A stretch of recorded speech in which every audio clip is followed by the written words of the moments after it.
How's it going, everyone? This is Cloud Chief, and in today's video, I wanted to talk about Apocalypse Nigh and the quests leading up to Apocalypse Nigh. Apocalypse Nigh is basically tying up the Zilart storyline and the COP storyline, and it's got some nice rewards. Even though these are 75 accessories, they are actually still useful even at 99, mainly that I really like etheral earring, but we'll look at all the earrings at the end of the video. So before you can begin this, you do need to have completed all of Zilart, and you need to complete it all of COP. Once you have all of those done, the next thing to do is to go ahead and start Storms of Fate, which is a fight with Bahamut. So after you've finished getting all the cutscenes for COP, including the cutscene at Blue Blade Fell, you want to go ahead and make your way to Rualud Garden, and you will actually get a cutscene when you start approaching the palace.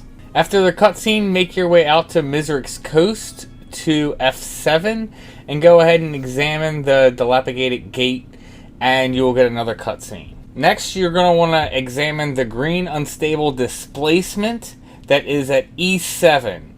The best way that I can recommend is to just go ahead and use the home point crystal to warp to Ravine Site B, and then just proceed to E7 and you will find a green displacement.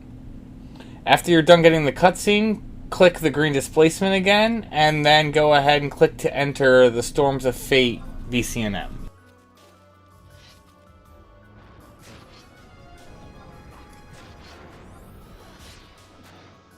Once you've gone ahead and defeated Bahamut, go ahead and return to the palace in Rualud Gardens for another cutscene, and that actually wraps up the quest for Storms of Fate that is going to lead into the next quest. So, once you have completed Storms of Fate and Zilart missions are completely done, you then need to actually wait until the next in-game day to go ahead and trigger the quest. At this point, you want to once again go back to the palace in Rualud Gardens, and you will actually get a cutscene.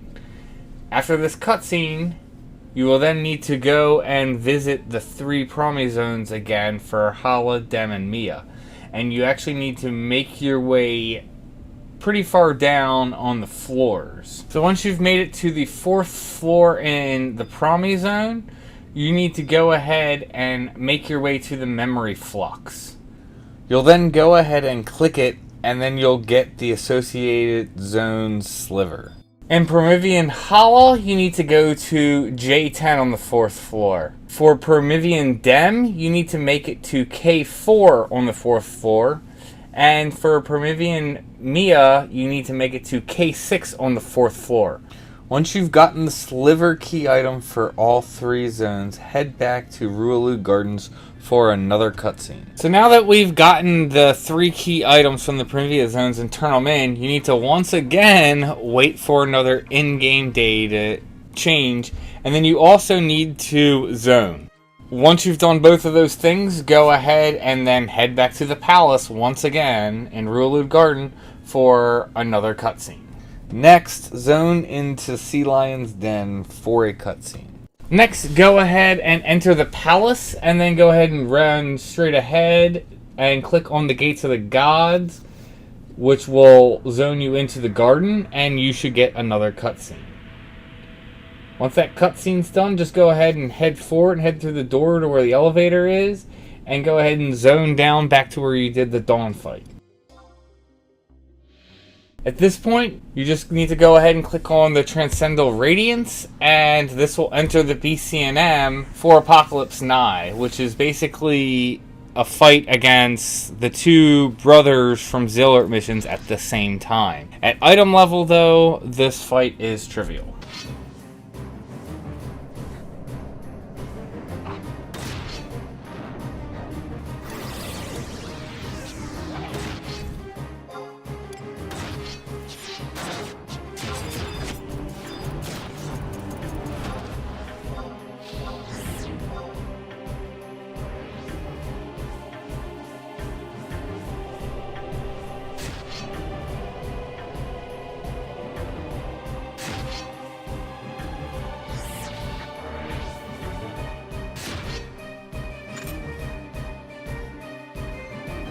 So once you're finished with the BCNM, go ahead and make your way to Lower Juno and go in the Tension Do to J8, and you're going to want to go speak to Aldo. You now need to wait until the servers reset. So you need to wait until Japanese midnight. Then you can go ahead and head to Norg and go talk to Gilgamesh. And this will go ahead and complete the quest. It will also give you the option to pick which earring that you want. I personally think etheral earring is the best, but magnetic earring is also pretty good, and static earring is also a really good earring. So just figure out whichever earring you think you're going to get the most use, and then go ahead and pick it. And congratulations, you've now finished up Apocalypse Nigh. Thank you guys for tuning in, thank you for supporting the channel, and may you have success in all you do.